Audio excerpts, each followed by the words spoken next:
बहुत समय पहले की बात है। सरस्वती नाम की एक औरत अपने परिवार के साथ रहती थी। सरस्वती गर्भवती थी और उसकी पहले से भी एक बेटी थी जिसका नाम समायरा था। कुछ महीने बाद सरस्वती को फिर से एक लड़की होती है। सरस्वती की दूसरी बेटी बहुत ज्यादा काली थी, इसलिए उसको देखकर सरस्वती की सास कुंती बोलती है, हे ऊपर वाले, ये कैसी लड़की तूने पैदा की है। मेरी पहली पोती तो चांद जैसी सुंदर है और ये चांद का ग्रहण लग रही है। अब समाज में लोग इसे देखकर कितना मजाक बनाएंगे और तो और कोई इससे शादी भी नहीं करेगा। इस तरह सरस्वती की दूसरी बेटी को देखकर उसकी सास कुंती को बिल्कुल अच्छा नहीं लगता। तभी सरस्वती का पति कहता है, अरे माँ, आपको जो सोचना है सोचो, लेकिन मैं तो अपनी दोनों बेटियों को एक जैसा ही प्यार करूँगा। चेहरे के रंग से क्या फर्क पड़ता है। मैं इसे इतना पढ़ाऊंगा लिखाऊंगा कि इसके लिए रिश्तों की लाइन लगेगी। हाँ, देखते हैं बड़ा इस कलमोही के लिए रिश्तों की लाइन लगेगी। इस तरह कुंती को उसकी दूसरी पोती बिल्कुल पसंद नहीं आती, जिस वजह से वो उसकी बहुत बुराई करती है। वहीं दूसरी तरफ रवि अपनी बेटी से बहुत प्यार करता था और वो उसका नाम तनुजा रखता है। अगले दिन रवि अपनी माँ से कहता है, माँ, मैं मंदिर जा रहा हूँ, आप भी चलोगी क्या? कुंती रवि के साथ मंदिर चली जाती है। तभी रास्ते में रवि की गाड़ी का ब्रेक फेल हो जाता है और उसकी गाड़ी नदी में जा गिरती है, जिस वजह से कुंती और रवि की मौत हो जाती है। जैसे ही सरस्वती को ये बात पता चलती है तो वो रोते हुए बोलती है, हे ऊपर वाले, ये क्या किया। सही कह रही थी सासू माँ, ये कलमोही जब से आई है मेरी सास और मेरे पति को खा गई। इसके कदम तो बहुत मनहूस हैं। इस तरह उस दिन से सरस्वती भी तनुजा से उखड़ी उखड़ी रहने लगती है और उसे बिल्कुल प्यार नहीं करती। इसी तरह 8 साल बीत जाते हैं और अब सरस्वती की दोनों बेटियां बड़ी हो जाती हैं। तनुजा को काले रंग की वजह से बहुत ताने सुनने पड़ते थे। यहाँ तक कि जब वो स्कूल जाती थी तो स्कूल की लड़कियों के लिए वो हंसी का विषय बन जाती थी।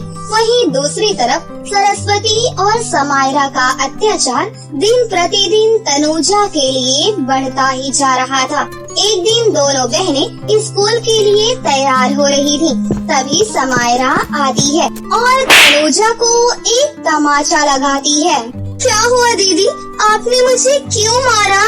क्यों ये काली करोटी, तूने मेरा ये सुंदर सा गाउन क्यों जला दिया? तू जानबूझकर ये सब करती है ना, ताकि हम तुझे कपड़े प्रेस करने के लिए ना बोले? नहीं दीदी, मैं आपका गाउन प्रेस कर रही थी, तभी कुकर की सीटी लगी और जल्दी जल्दी मैं गैस बंद करने चली गई, लेकिन तब तक यहाँ आपका गाउन थोड़ा सा जल गया। आज तो मैंने तुझे एक ही थप्पड़ मारा है, आगे से कभी ऐसा कुछ हुआ तो तेरे हाथ पैर तोड़ कर रख दूंगी। सारे काम छोड़कर सबसे पहले मेरा गाउन प्रेस किया कर, समझी? इतना बोलकर समायरा वहाँ से चली जाती है। इसी तरह कुछ दिन बीत जाते हैं। एक दिन तनुजा अपने कमरे में बैठे बैठे सोच रही थी, आज मेरी सहेली का जन्मदिन है और उसने बोला है कि अच्छे से तैयार होकर आना। वैसे भी अभी दीदी घर पर नहीं है तो उनके कमरे में जाकर थोड़ा सा उनका मेकअप यूज कर लेती हूँ और उन्हें पता भी नहीं चलेगा। इतना सोचकर तनुजा समायरा के कमरे में जाती है और उसका मेकअप इस्तेमाल करने लगती है। तभी अचानक वहाँ समायरा आ जाती है और गुस्से से तनुजा को बोलती है, काली मैना मनहूस बंदरिया, तेरी हिम्मत कैसे हुई मेरे ब्रांडेड मेकअप को छूने की? मैंने तुझे कितनी बार बोला है कि मेरे कमरे में सिर्फ सफाई करने आया कर, लेकिन तू है जो अपनी आदत से बाज नहीं आती। दीदी, आज मेरी सहेली का जन्मदिन है, इसलिए मैंने सोचा कि थोड़ा सा आपका मेकअप यूज कर लूं। आप तो अच्छे से जानती है कि माँ मुझे कुछ भी नहीं दिलाती और आपकी हर ख्वाहिश पूरी करती है। माँ तो मुझसे अच्छे से बात तक नहीं करती, फिर मेरी ख्वाहिश पूरी करना तो दूर की बात है। मम्मी मुझसे इसलिए प्यार करती है क्योंकि मैं चाँद की तरह खूबसूरत जो हूँ और तो काली घटा है। तो ये सब क्यों भूल जाती है कि तेरे पैदा होने के अगले दिन ही पापा और दादी हमें हमेशा के लिए छोड़कर चले गए थे। तेरे कदम इस घर के लिए मनहूस है, मनहूस। रुक, अभी मम्मी को बुलाती हूँ। उसके बाद समायरा सरस्वती को आवाज लगाने लगती है। समायरा की आवाज सुनकर सरस्वती उसके कमरे में आती है। क्या हुआ मेरी बच्ची, सब कुछ ठीक तो है ना? फिर समायरा सरस्वती को सारी बातें बताती है। सारी बातें सुनकर सरस्वती को बहुत गुस्सा आता है। फिर वो तनुजा को पीटने लगती है। अरे कल्लो, एक तो तूने मेरी बेटी का मेकअप यूज किया और ऊपर से जुबान चला रही है। अरे तेरी वजह से मैंने एक दिन में ही कितना कुछ खोया है, इसलिए कभी भी मुझसे प्यार की उम्मीद मत रखना। मुझे आज तक नहीं पता कि क्यों आपको लगता है कि पापा और दादी मेरी वजह से मरे हैं। आपको इतनी छोटी सी बात समझ में क्यों नहीं आती कि मेरे आने की वजह से कुछ भी नहीं हुआ है। जो होना होता है वो किसी न किसी तरह से हो ही जाता है, तो इसमें मेरी क्या गलती है? इतना बोलकर रोते हुए तनुजा घर से बाहर आ जाती है। तभी चलते चलते तनुजा को एक घायल खरगोश नजर आता है। अरे ये खरगोश तो बहुत घायल है, इसे अपने साथ लेकर जाती हूँ, वहाँ इसका अच्छे से इलाज करूँगी। इतना बोलकर तनुजा घायल खरगोश को उठा लेती है और घर लेकर आ जाती है। घायल खरगोश को देख समायरा बोलती है, क्यों रे काली घटा, कहाँ से लाई है ये खरगोश? जल्दी से बाहर निकाल, बहुत गंदी स्मेल आ रही है इसमें से। ये खरगोश बहुत तकलीफ में है, इसलिए मैं इसे तड़पता हुआ बाहर छोड़कर नहीं आ सकती। समायरा मुंह बनाकर वहाँ से चली जाती है। तनुजा जड़ी बूटियों से खरगोश का इलाज करती है और कुछ ही दिनों में खरगोश पूरी तरह से ठीक हो जाता है। तभी एक दिन सरस्वती तनुजा से कहती है, सुन ले मनहूस, मैं और समायरा मेरी सहेली के बेटे की शादी में जा रहे हैं। कल रात का खाना बचा है, वही खा लेना। अलग से अपने लिए खाना बनाने की कोई जरूरत नहीं है। माँ, मैं भी जाऊंगी शादी में, बहुत दिन हो गए मैं किसी शादी में नहीं गई। हाँ, हम तुझे शादी में लेकर जाए और फिर अपनी बेइज्जती करवाए। नहीं, अपनी गंदी शक्ल लेकर घर में ही बैठी रहे, समझी? इतना बोलकर दोनों माँ बेटी शादी में चली जाती हैं और तनुजा अपने कमरे में जाकर रोने लगती है। पता नहीं माँ अपनी ही दोनों बेटियों में कैसे इतना भेदभाव कर सकती है। मैं काली हूँ तो इसमें मेरी क्या गलती है? इस तरह तनुजा बहुत रो रही होती है कि तभी तनुजा के साथ में बैठा हुआ खरगोश एक परी बन जाता है। खरगोश को परी बनता देख तनुजा हैरान रह जाती है। तभी परी कहती है, रोते नहीं तनुजा, तुम तो सच में बहुत अच्छी हो। मैं एक घायल खरगोश थी और तुमने मुझे देखकर अनदेखा नहीं किया। तुम्हारे ही घर में तुम्हारी माँ और तुम्हारी बहन तुम पर इतना अत्याचार करती है, लेकिन फिर भी तुम उनकी सारी बात मानती हो। इतने दिनों से मैं तुम्हारे साथ तुम्हारे घर में रह रही हूँ, इसलिए मुझे तुम्हारे बारे में सब कुछ पता चल गया है। इतना बोलकर परी अपनी जादुई छड़ी घुमाती है और वहाँ पर एक चमचमाता हुआ मेकअप प्रकट कर देती है। ये जादुई तारों का मेकअप है। तुम इसका इस्तेमाल करने के बाद बहुत सुंदर हो जाओगी और तुम्हारे अंदर तारों की चमक आ जाएगी। तनुजा परी का दिया हुआ जादुई तारों का मेकअप इस्तेमाल करती है। तारों का मेकअप लगाते ही तनुजा थोड़ी देर के बाद बहुत खूबसूरत हो जाती है और तारों की तरह चमकने लगती है। अरे वाह, मैं तो सच में बहुत खूबसूरत हो गई। अब माँ और दीदी दोनों मुझसे बहुत प्यार करेंगे। आपका बहुत धन्यवाद परी। तनुजा, तुम कभी भी रात को इस जादुई तारों के मेकअप का इस्तेमाल मत करना, वरना तुम पहले जैसी हो जाओगी। इतना बोलकर परी वहाँ से गायब हो जाती है। तभी थोड़ी देर बाद सरस्वती और समायरा आ जाती हैं। तनुजा को इतना सुंदर देख दोनों हैरान रह जाती हैं। अरे ये कैसे हो सकता है? तू तो काली थी, अचानक इतनी खूबसूरत कैसे हो गई? माँ, एक परी आई थी। उस परी ने मुझे जादुई तारों का मेकअप दिया, जिसका इस्तेमाल करके मैं इतनी सुंदर हो गई। भोली तनुजा अपनी माँ और बहन को जादुई तारों के मेकअप के बारे में बता देती है। उस दिन से समायरा तनुजा से और भी ज्यादा जलने लगती है। इसी तरह कुछ दिन बीत जाते हैं। तभी एक दिन सरस्वती अचानक सीढ़ियों से नीचे गिर जाती है, जिसकी वजह से सरस्वती के पैर में मोच आ जाती है। सरस्वती समायरा से कहती है, समायरा, लग रहा है कि गिरने की वजह से मेरे पैर में मोच आ गई है। जरा गरम तेल लेकर आ और मेरे पैरों की मालिश कर दे। नहीं माँ, मैं आपके पैरों में मालिश नहीं कर सकती। मुझे अपने दोस्तों के साथ पार्टी करने जाना है। अगर मैं लेट हुई तो मेरे सारे दोस्त नाराज हो जाएंगे। वैसे भी मैंने अपने हाथों में अभी अभी नेल पॉलिश लगाई है।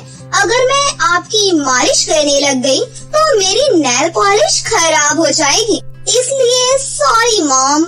इतना बोलकर समायरा बाहर चली जाती है। तभी अपनी माँ को इस तरह दर्द से कराहते देख तनुजा वहाँ आती है और बोलती है, माँ, आपके पैर में तो मोच आई है, आप यहीं बैठे रहो। मैं अभी आपके लिए गरम तेल लेकर आती हूँ। उसके बाद मैं आपके पैरों की मालिश कर दूंगी। तनुजा जल्दी से किचन में जाती है और सरस्वती के लिए तेल गरम करके लाती है। उसके बाद तनुजा सरस्वती के पैरों की मालिश करती है, जिसके बाद सरस्वती के पैरों का दर्द गायब हो जाता है। तभी सरस्वती रोते हुए तनुजा से कहती है, तनुजा, मैंने कभी भी तुझसे अच्छे से बात तक नहीं की और तेरे साथ बहुत गलत किया, लेकिन कभी भी तूने मुझसे कुछ नहीं कहा और चुपचाप सब सहती रही। बचपन से मैं समायरा के दिमाग में ये बात भरती रही कि तेरी वजह से उसकी दादी और पापा की मौत हुई है, जिसकी वजह से वो भी तुझसे नफरत करने लगी। मैं गलत थी बेटा, मेरी बच्ची, मुझे माफ कर दे। तनुजा अपनी माँ को गले से लगा लेती है। उसके बाद सरस्वती समायरा को समझाती है। फिर समायरा भी तनुजा से माफी मांगती है। इस तरह उस दिन से हमेशा के लिए सब कुछ ठीक हो जाता है और तनुजा अपनी माँ और बहन के साथ हंसी खुशी से रहने लगती है। एक दिन जब दीपिका सोकर उठी तो जोर जोर से चिल्लाने लगी, अरे मेरे बाल कहाँ चले गए? मैं गंजी कैसे हो गई? मेरे बाल! और ये कहकर वो जोर जोर से रोने लगती है। तभी वहाँ पर उसकी माँ और उसकी सौतेली बहन पूजा आ जाते हैं और उसे गंजा देखकर वो लोग भी हैरान हो जाते हैं। एक गांव में दीपिका अपने माता पिता और एक सौतेली बहन के साथ रहती थी। उसकी सौतेली बहन पूजा काफी काली थी, पर वहीं उसके बाल बहुत ज्यादा लंबे थे, जिस वजह से दीपिका हमेशा उससे जलती थी, क्योंकि वो गोरी होने के बावजूद भी उतनी सुंदर नहीं थी जितनी पूजा थी और उसके बालों की तो हर कोई तारीफ करता था। भले ही पूजा सौतेली बेटी थी, पर सुमन ने उसके साथ कभी भी सौतेला व्यवहार नहीं किया था और वो अपनी दोनों बेटियों को एक समान प्यार करती थी। एक दिन की बात है, पूजा खाना बना रही थी कि तभी वहाँ पर दीपिका आ जाती है और उसे देखकर उसकी माँ सुमन ने उससे कहा, अरे दीपिका, चल आ, अपनी बहन का हाथ बटा ले आकर रसोई में। मुझे नहीं बनाना कोई खाना वाना, वही काफी है। वैसे भी एक नौकरानी के होते हुए मैं क्यों काम करूँगी? तुझे वो नौकरानी दिखती है? वो तेरी बड़ी बहन है, तमीज से बात किया कर। जब देखो तो आप मुझ पर ही चिल्लाती रहती हैं। मुझे तो ऐसा लगता है कि सौतेली वो नहीं मैं हूँ। तू ऐसा क्यों कह रही है? तेरे मन में जो जहर भरा है उसे निकाल दे, वो तेरी बड़ी बहन है। अच्छा, अगर बड़ी बहन है तो कहो ना इससे कि अपने बालों को मुझे दे दे। वैसे भी ये काली है, इतने लंबे बालों का क्या ही करेगी। अरे तो ऐसे कह रही है जैसे वो अपने बाल काट के तुझे दे दे। चला रसोई में आकर काम कर और अपने झाड़ू जैसे बालों के लिए उससे लड़ाई मत किया कर। अच्छा, मेरे बाल झाड़ू जैसे हैं और इसके रेशम से। आज जब देखो तब उसकी ही साइड लेती हो। दीपिका इतना कहकर वहाँ से चली गई। दीपिका के जाने के बाद पूजा ने अपनी माँ से कहा, माँ, आप दीपिका से इस तरह से बात मत किया कीजिए, अभी वो छोटी है। नहीं बेटा, मैंने काफी बार देखा है वो तुमसे हमेशा बुरा व्यवहार करती है, जबकि मुझे ये बिल्कुल पसंद नहीं। आखिर तुम दोनों बहनें हो। इसके बाद सुमन वहाँ से चली जाती है और पूजा वापस रसोई में जाकर अपने काम करने लगती है। वो पूरे दिन घर का काम करती थी और अपनी माँ की सेवा भी किया करती थी, जिस वजह से सुमन उससे बहुत खुश थी। तो वहीं दीपिका उससे बहुत ज्यादा नफरत करती थी और खास तौर से उसे पूजा के लंबे बाल तो बहुत बुरे लगते थे। धीरे धीरे समय गुजर रहा था। एक दिन पूजा अपने बालों में तेल लगा रही थी, तभी वहाँ पर दीपिका आ जाती है और वो उससे कहती है, अच्छा, तू कौन सा तेल लगाती है? मुझे भी बता, मुझे भी अपने बालों में वही तेल लगाना है। मैं तो सरसों का तेल लगाती हूँ, ला तेरे बालों में भी वही लगा देती हूँ।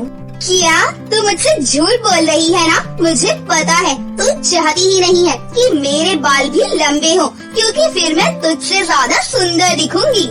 ऐसा कुछ भी नहीं है बहन, मैं तो काली हूँ, मुझे तुमसे क्या ही जलन। तू तो वैसे भी मुझसे बहुत सुंदर है। नहीं, तू तो बस ऐसे ही कह रही है। देखना, एक दिन मेरे बाल भी लंबे हो जाएंगे। इसके बाद दीपिका वहाँ से चली गई और उसके जाने के बाद पूजा काफी ज्यादा दुखी हो गई, क्योंकि वो कभी भी अपनी बहन को दुखी नहीं करना चाहती थी। वो हमेशा यही चाहती थी कि उसकी बहन उससे प्यार करे, पर दीपिका उसके साथ कभी भी अच्छा व्यवहार नहीं करती थी।